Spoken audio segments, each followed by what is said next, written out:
Hello everyone, welcome to our second episode of Couch Coaching. Again, this is Jimmy and I'm Vincent. And today we're going to be talking about the bounty. The rule change. Yep. And also Peyton Manning's contract. And if he's going to be in good for 2012.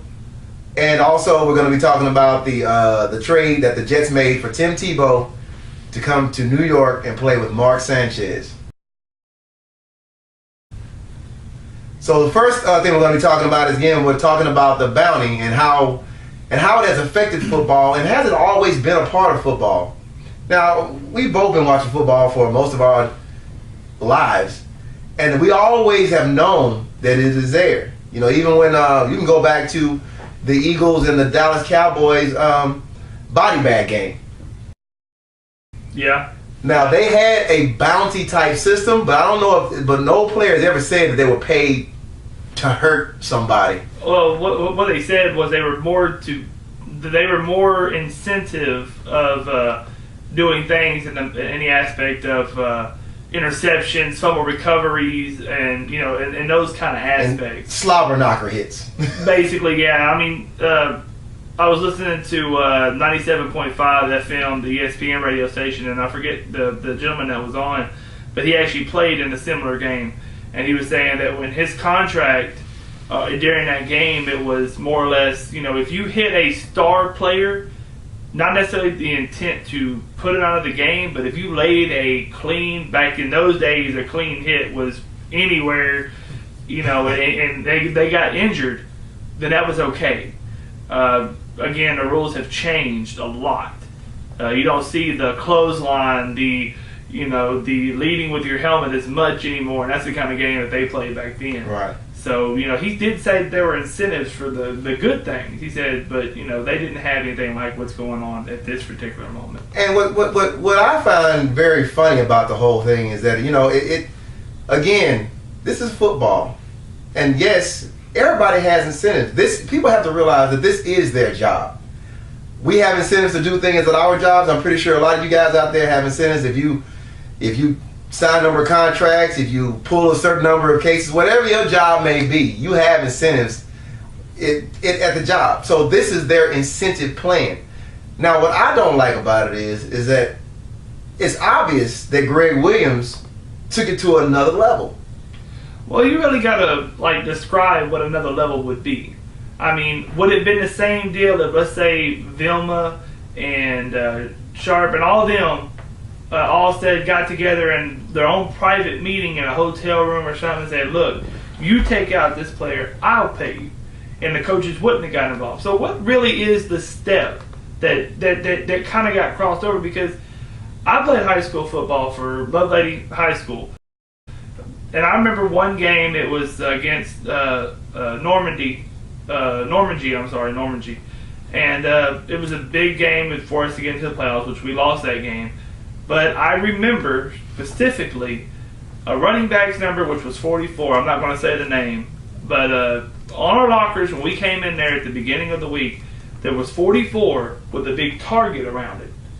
Our coach put that on our lockers. They put it on everybody's locker. And that's a part of the game, so there's no problem with that. It's just that when it's taken to another level. But no, we were giving the incent to, look, this is your target. You take him. You get it, right. And that's what I mean. I mean, this is your target. This is who you're after. So let me ask you this. Nothing else matters. This is the guy. Because you're painting a bullseye on a number and a gentleman that you had the intent to hurt. We didn't have incentives. So when your coach said put the target on it, did they say, hey, I want you guys to go out there and take him down, break his leg, do whatever you have to do, or they said, we got to take care of this guy. This is the person we got to stop.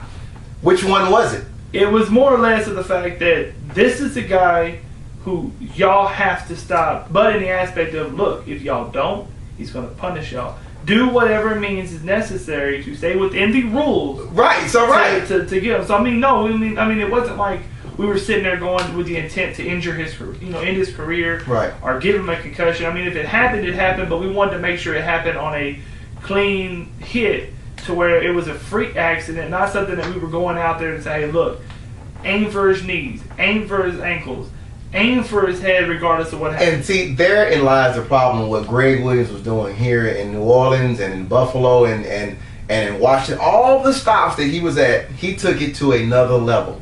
It's fine. It's fine. You got what I'm saying? But when they have audio, first of all, we know we have audio. What was the guy's name? I'm sorry, they had the audio from the locker room. Pampolo, I think is what his name is. Yeah, Pampolo. You have audio from that, and then also you have audio from the NFC Championship game when they were playing the Minnesota Vikings, where a player is running off the field after apparently appearing to have knocked Brett Favre out of the game. Pay me my money. You can't have that. That's what happens when it's almost like saying, "Hey, you can go swimming to your kid. You can go swimming," and then they say, "Well, that means I can go swimming in the ocean." No, that's not what I said. You can go swimming at the pool, or it's like they just opened the whole thing up to a whole other bag of can of worms. You got what I'm saying? Well, I understand that. I mean, and the only problem that Greg Williams has now is that because the bounty had come out, the bounty scandal out of New Orleans, it's now that Pampolo has released the documents that he had recorded for Gleason. Now he's got physical audio from Greg Williams saying, "Take out his ACL." Right. I don't think a lot of people realize, and doesn't matter who you listen to on NFL Network or anything like that, people on defense have the agenda to stop people. Right. That is their number one mission, is to allow fewest points as possible, the fewest yards as possible, fewest third down conversions, and if you're going to go for fourth down, my job is to stop you. To stop you, right. My job as a defensive player is to stop you at whatever means necessary, because if I don't, now my job's in jeopardy. Right. Just like a quarterback. If the quarterback doesn't produce numbers, his job's in jeopardy. If a kicker doesn't kick right, his job is in jeopardy. Everyone has a job, and everyone is supposed to do their job. Unfortunately, this happens all around the league in my mind. Now, if players are going to come out and say it, probably not. This has been going on for 3 years. I disagree. I don't think that this goes on around the league. I think they have incentives, but I don't think there's a difference between stopping somebody and intentionally hurting somebody. Well, and that's kind of and they were intentionally trying to hurt people. Teddy Bruschi, for example, beginning of 2011, when Foster had got his hamstring injured. Foster put up pictures on the internet saying, "This is what my injury is. It's not that bad." Teddy Bruschi came out and said that if I was still playing, my number one spot would have been to target his hamstring. Yeah. Now, with that quote, he said while he was in a pile, he would push on it, step on it, whatever it did to take out. Teddy Bruschi was from New England. He was a defensive player. And you can't tell me that their mindset is not to injure the number one player. That's a pre-existing injury, though, Jimmy. I mean, I don't. We can go back and forth about it, but I really don't think. Greg Williams targeted people who had existing injuries on the injury report that is issued every week. Right. You know if someone has a concussion, if someone has a shoulder injury, if someone has a weak ankle. Right. Ben Roethlisberger played with a weak ankle, and I can go back to games and see that people dove for that ankle to try to get him on the ground. Right. Because if I know that you have a weakness, right, you're gonna try. That doesn't mean that I'm not a better person for not trying to exploit your weakness. Right. I want to see what you can put up. If you have a concussion and you're out there wanting to play, that's fine. I respect that. But as a defensive player, you need to respect that I'm going for that injury because I want to see if you're 100%. Because if you are, then I got to find another weakness. But if you aren't, then hey, I'm doing my job, and you're out there, your coaches aren't doing theirs. So what you're saying is that you believe that this situation with Greg Williams is just the tip of the iceberg. You feel like it's going on. I do. At least. So are you willing to put a number on that? At least 50, or more? So let's say more than 50 or fewer than 50 of the teams in the league. More than 50% or fewer than 50% of the teams. I want to say at least 45 to 50% of the teams out there. If the coaches are involved in an incentive program, the players are. Right. And to a certain extent, because what really draws the line for this scandal is Greg Williams got involved. So let's say Greg Williams didn't get involved. Let's say all the Saints coaching staff had no knowledge. Nobody. It was all strictly players. Players, right. Who's to say they can't go into a hotel room Right, and do it without anybody knowing? Right. And that's possibly what had been happening, and maybe what still happens. But I think that the commissioner, whether they agree with it or not, I think a lot of it has to do with the fact that they have a lot of pending lawsuits against the NFL for all these concussions and stuff like that for former players. I think it has a lot to do with it. I don't know. I really don't believe that the commissioner is concerned about player safety as he says he is, because we'll talk about this some other day. But they're still pressing for the 18-game schedule. And that goes in close line with what the new rule changes are, which we're about to get to. Right. So you want to start talking about the new rule changes? Yeah. Let me go ahead and on some of the new rule changes for 2012, there's going to be more Thursday night games. Now, my anchor is going to tell you that for some odd reason this is perfect because you've got a longer turnaround. But in the realistic of player safety, you have a short week after a Sunday game to play on a Thursday game. Any player will tell you they at least need 3 days to rest after a Sunday game. That's why they have walkthroughs after a Sunday game. If the team's not playing on Monday, they'll be off on a Monday. They'll have a walkthrough on a Tuesday. They'll go half on Wednesday. They'll go full out on Thursday. And on Friday and Saturday, it's a rest, cool down, study your playbook. Sunday, you're ready to go. You don't have that. That's going to be one of the new rule changes. There are going to be more Thursday night games. Every team is going to play a Thursday night game. Also, the playoff rules. The new playoff rules that have been accepted from last season that we saw really take more effect of, that each team has a possession. In overtime.